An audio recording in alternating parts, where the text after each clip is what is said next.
stories that emphasize the virtues and heroism found in classic time-tested literature.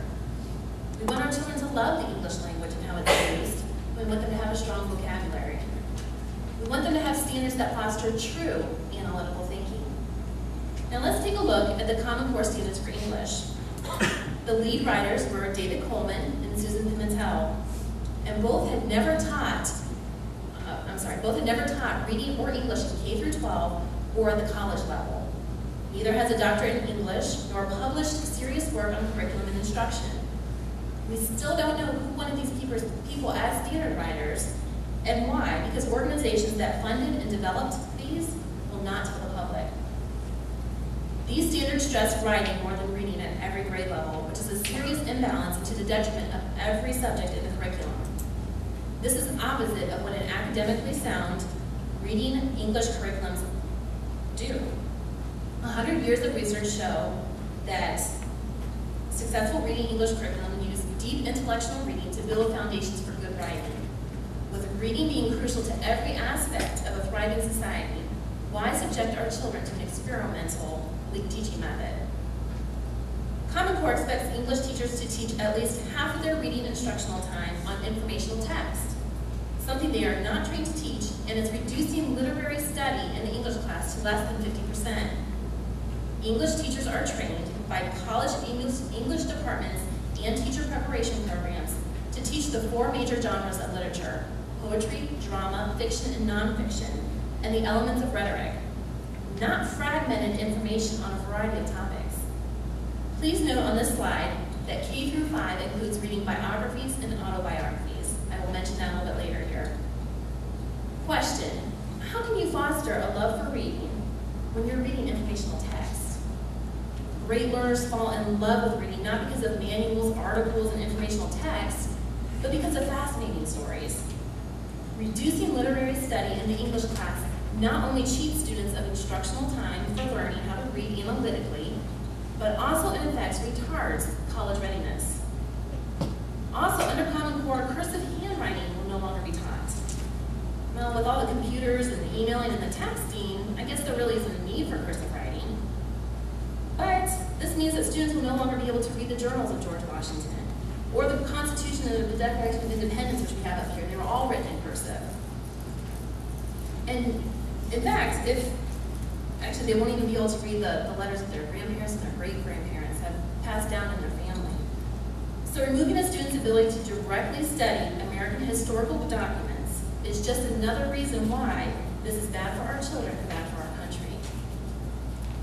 Common Core's writing standards are developmentally inappropriate at early grade levels. Dr. Sandra Stotchke, which we saw earlier, states this: while most adults know what claims, relative evidence, and academic arguments are, most children do not. They have a limited understanding of these concepts and find it difficult to compose an argument with claims and evidence. It would be difficult for children to do so even if Common Core's writing standards were linked to appropriate standards, but they are not. Now let's take a look at Appendix B, which is called Test, Exemplars, and Sample Performance Test, which is found at the end of ELA Standards. Appendix B consists of suggested books, portions of books, poems, and informational texts that serve as test exemplars, developed by the writers of the standards to help states choose text. There are many issues with Appendix B. I will list a few, but I encourage all of you to do your research on this section. We're going to start in the K1 standards under the poetry section. Let's look at a few of the authors. Langston Hughes, who wrote many poems, but the collected poems of Langston Hughes is on the kindergarten list. Please look up his biography and his list of works. He does not write poems for kindergartners. Some of his works include a poem called Goodbye Christ. We have copies of these too afterwards if you want to look at them. And a short story called The Way of the White Folks.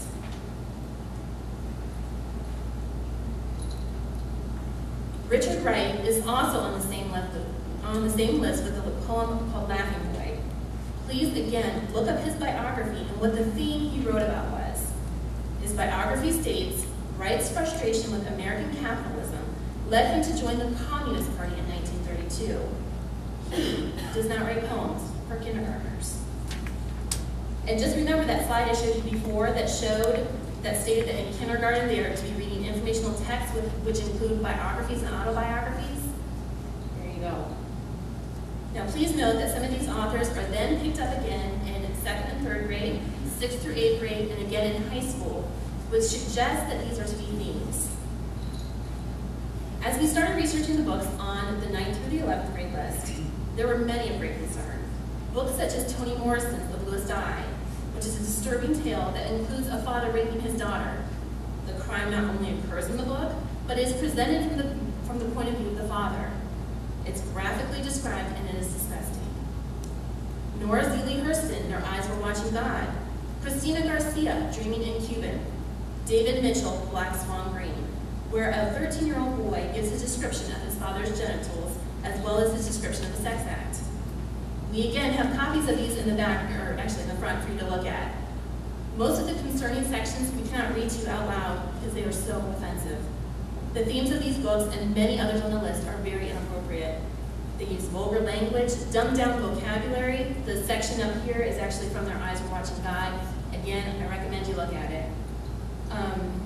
Pornographic, sexually explicit content, pregnancy, abortion, anti-American, and racism. With Common Core demanding that teachers teach informational text from 50 to 70% of the time, the time-honored, character-building classics will be dropped because they take up larger blocks of time to teach. And in their place, offensive sexualized books such as Dreaming in Cuban will take over students' classrooms. Now, educational activist Donna Gardner states, such books are highly offensive to those who hold traditional values such as a belief in personal responsibility, self-discipline, and respect for other people. In addition, they also serve a purpose for those who are trying to indoctrinate this in future generations to hate America and to trash American exceptionalism.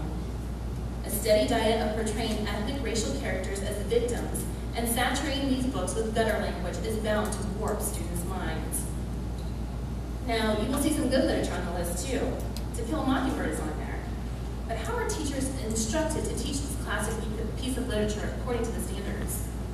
The example that we are going to show you is from a lesson created to support Common Core. This module, which these are being created to help teachers teach the material, is centered on To Kill a Mockingbird with the theme of how individuals demonstrate individuality in the face of outside pressures. The module includes 30 days of lessons associated with the novel and the multiple additional reading assignments that go with it.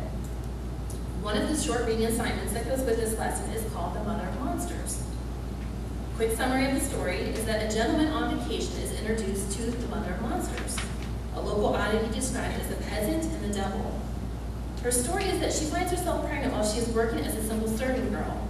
She binds her body with boards and cords to hide her growing belly.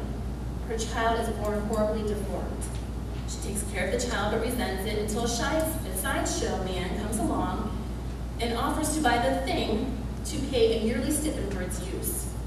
Once she realizes how much money she can make, she repeats her pregnancy pattern by birthing monster after monster of intentionally deformed children to sell to showmen. Now here's the writing assignment associated with this story. Write an essay that compares the cultural experience reflected in To Kill a Mockingbird and The Mother of Monsters and explain how this experience helped a character demonstrate individuality in the face of outside pressure. Outside pressure and individuality? Seriously? This woman chose to deform her child for her own selfish gains and vanity. But to judge this woman as demonstrating her individuality in the face of outside pressure is absurd. What does this type of questioning lead to? And what kind of conclusion can you pull from this? If deforming your child in order to express your own individuality is acceptable, then what else is acceptable too? And do you see a pro-abortion message here? Now, I know what some of you are thinking. You're thinking that our schools would never choose these kind of books and materials for our children to read and study. I would agree with you. My question to you is this.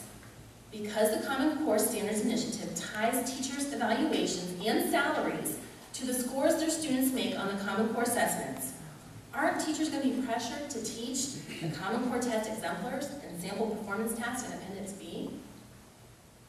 So what does this mean to you?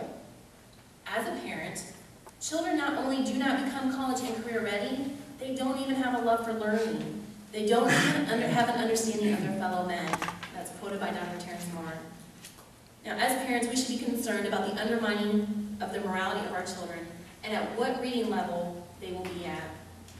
And as a taxpayer, you should be concerned about how this type of socialistic and anti-Americanism will affect the voting of our future generation, and if those views will align with yours.